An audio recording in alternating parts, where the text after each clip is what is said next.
যে আমি আজিৰ তাৰিখত UPPL আমাৰ মিত্ৰ দল আৰু মিত্ৰতাৰ ধৰ্মৰে আমি চলি থাকোঁ। এটা সময়ত BPF আমাৰ মিত্ৰ দল আছিল, কিন্তু আমি তেওঁলোকক আঁতৰাই দিয়া নাই, তেওঁলোকে নিজে আঁতৰি গৈছিলে। তেওঁলোকে ভাবিলে যে বেলেগৰ লগত থাকিলে লাভ হ'ব, তেওঁলোকক আঁতৰি গ'ল।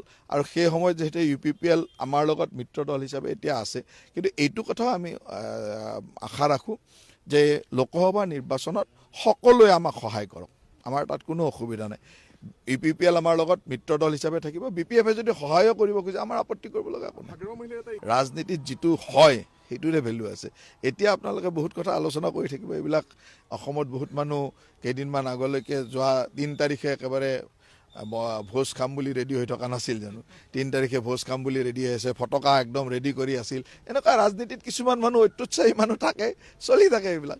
যেতিয়া বাস্তৱটো চকুত আহে লগালগ ওলাই পৰে, তেতিয়া সেই মানুহবিলাক আকৌ নোহোৱা হৈ যায়। গতিকে বাস্তৱ যিদিনাখন আহিব 2024 নিৰ্বাচনৰ বাস্তৱ এইটোৱে যে আমি 11.5টা সমষ্টিত জিকি আছোঁ।